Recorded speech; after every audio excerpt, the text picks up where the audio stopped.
they asked me to come up. I'm a graduate of Beaver Island Lighthouse School, which is an alternative education school that was out of the Chardon district. I graduated in 1993 from Beaver Island. There was about 22 people on that island when I went out there, and 11 of us made it off. Some of us on a boat and some of us on a plane, but I'll get into that later. What I would like to do is just kind of tell you a little bit about myself, my circuitous adventures from youth to how I ended up here as a high school principal, and the role that Beaver Island, their alternative education, played in getting me to where I am right now. So if everyone's all right with it, I guess I have a few minutes. I'm going to do my best to fill them. So here we go. So 8 years old, the first really significant, impactful thing in my life started when I was 8 years old. I was out playing pickle in my front yard in Little Roscommon, Michigan, with my brother and his friend Sean. And suddenly we heard a shocking scream. And at that scream, I really wasn't sure what was happening, but I knew I'd remember what that scream was for the rest of my life. It was that moment that I realized that my father had been killed. My mom had received a phone call from the state police to tell her that her husband was dead. She screamed really loud. And that was the last moment I saw or ever heard of my father again. At that point, at 8 years old, it doesn't really click with you what's happening in your life. Maybe you'll see him. You don't catch the veracity of that incident at the time. Now, I was a middle child, which was good for some things, not so good for some others. My brother was the oldest child, so he did what good American boys do when someone passes. He assumes the mantle of the father of the household, and he decides to become all this, try to do these things and raise me. But he was only a couple years older than me, so that was a struggle for him. He does a lot of those traditional value things. He joins the military. He goes on to college. He gets a degree. He becomes a rescue diver, body recovery specialist for natural disasters, Katrina, for example. I don't know if his father's passing and his father's sudden loss had any impact on his desire to be a body recovery specialist for other families in loss. I mean, that's worth a psychological investigation unto itself. And then my little sister was the baby of the family, and my mom showed all her the love. If anyone's the last born, and you understand exactly what I'm talking about, but the middle child, much myself, had a lot of opportunity to wander and be lost in the shuffle of things. Starting in third grade, I started to pretend I couldn't read. No, I really could read, but I pretended not to read just because I wasn't sure what the value of school was really at third grade. This became my first realization that I could manipulate adults and manipulate education systems. Was at this time, I was like, oh, wait, so if they don't think I can read, they'll pay extra close attention to me. So I began to utilize this little tactic and tool for an early part of my education. We end up moving out of the Roscommon area. We move up to Traverse City. I go to various different high schools, schools. I think in the span of 6 years, I attended 5 different schools, just bouncing around trying to find my place. Now, one of the most important inflection points in my life occurred in August of 1988, and I don't know if anyone knows what happened in August of 1988, but I will tell you what happened. NWA released the album Straight Outta Compton, and I don't know if you know that. That's probably one of the single greatest albums of all time. And I'm a Bob Dylan fan, and that guy won the Nobel Prize in Literature for his lyrics. But I still got to tell you, NWA changed my life. Now, as an 8th grader in Traverse City, Michigan, I suddenly became one of only a handful of black kids in the area. NWA was shocking for most people. We're talking 1988 in northern Michigan. This was foreign. The language, the violence, the culture, the drugs, the clothing were shocking to anyone. And to me, I saw that was an avenue to get in. So I jumped in feet first and became one of the area's first gangsters. In my mind, of course. And that really did a nice job. So I then started getting in a lot of mischief and a lot of trouble. 8th grade, started getting suspensions, 9th grade too. And I kind of followed the suit. This led me to being removed from one school and then removed from another school. And every time I would be tougher and badder, thinking I was at least. And I had a collection of friends, and we all wore Raiders hats and black baggy pants and smoked Newports, and that was pretty much what we thought we were going to do. A couple of my friends dropped out of high school. And then I was removed from high school. I didn't really have any options. Now, my mother decided that that wasn't going to be an option for me. So she worked with one of the principals here in Traverse City at the time, Waldo Keating, to find a placement for me to go to school. Like, where could Dan go to school?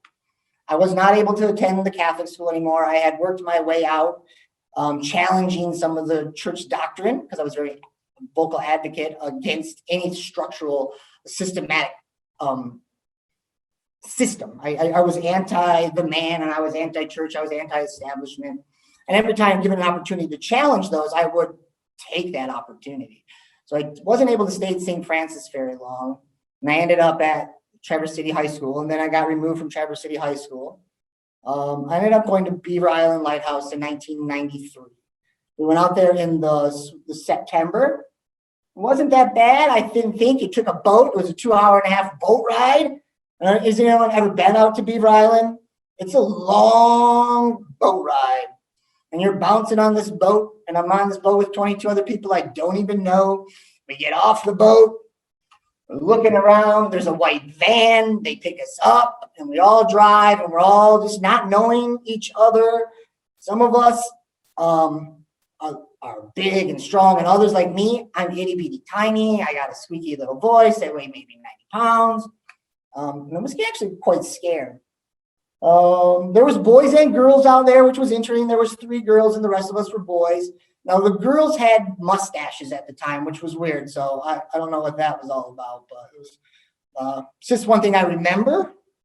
So when we were out there, we were placed in teams, one camp and the next camp.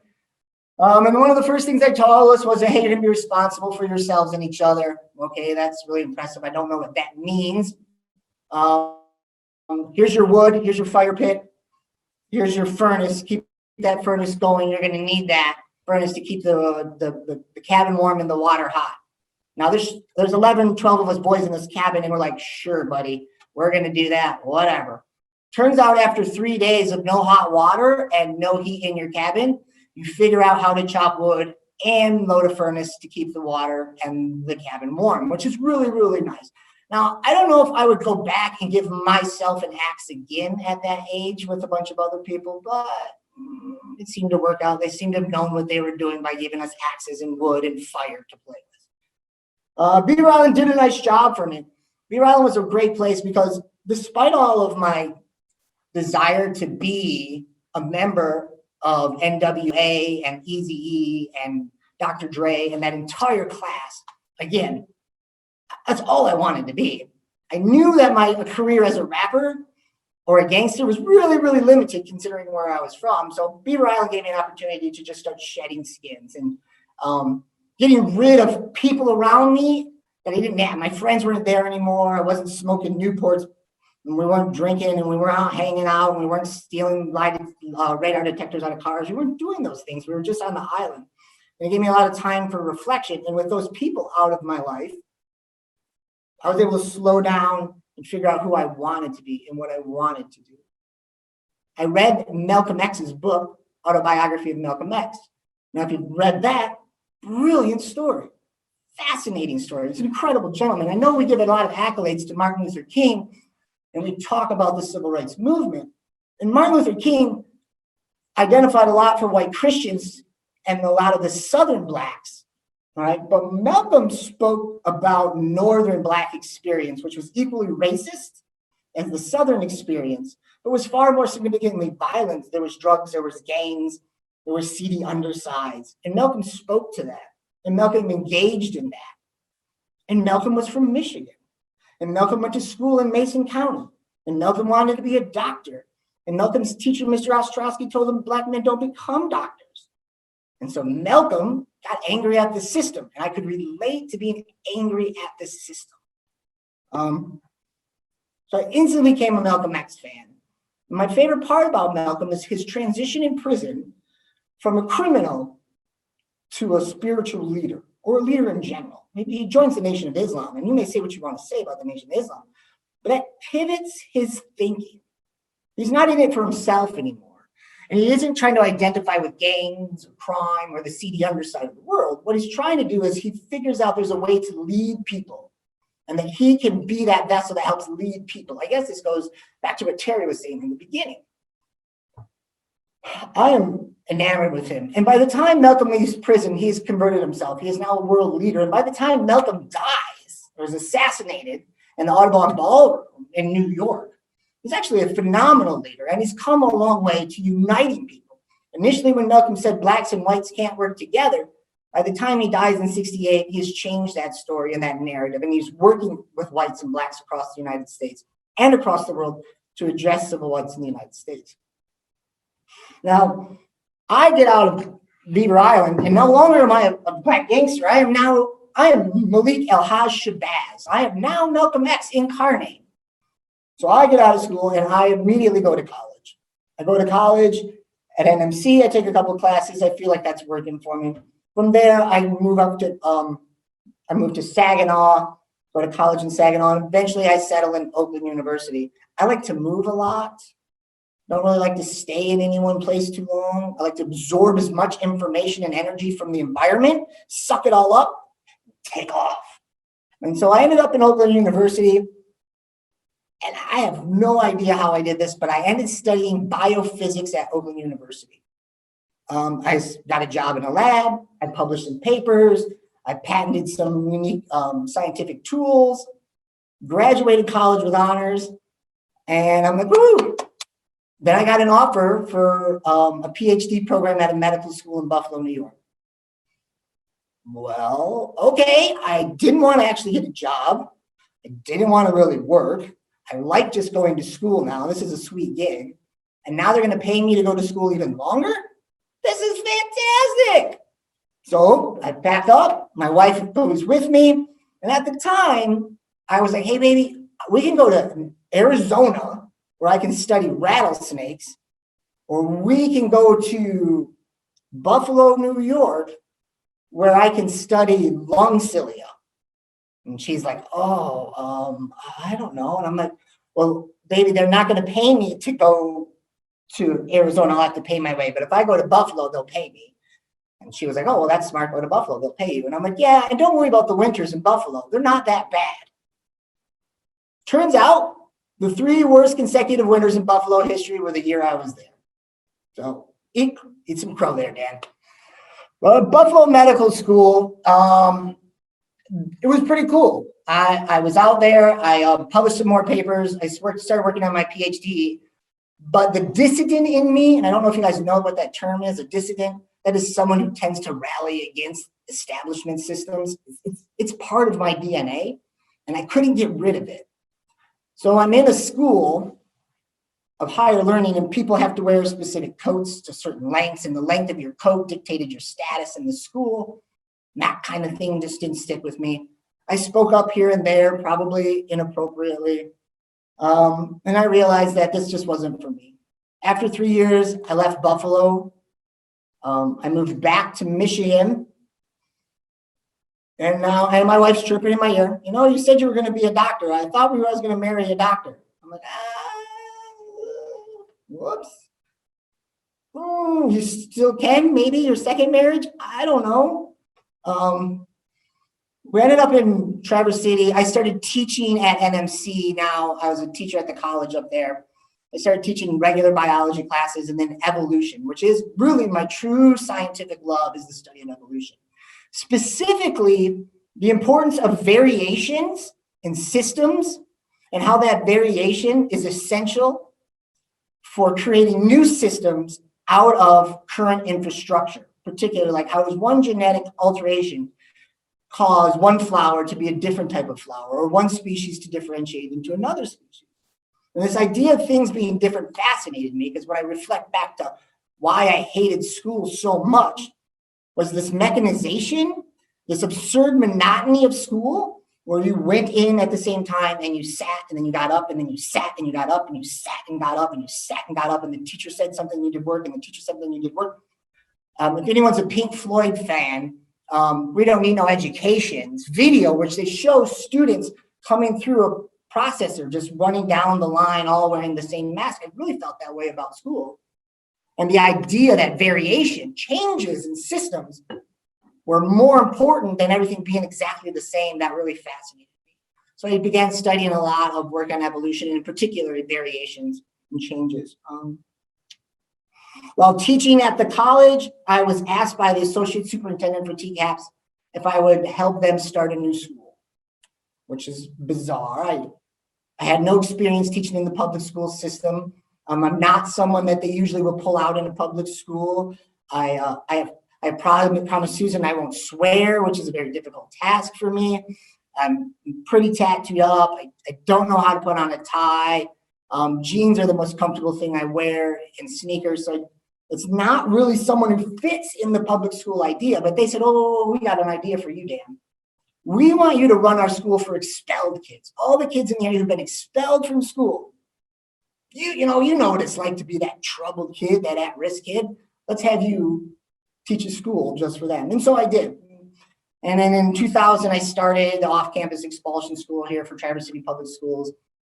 And I ran that for about 7 years, and I ran it as a big room, almost similar to like this big conference room I'm in right now. It was a one-room schoolhouse at grades 7 through 12.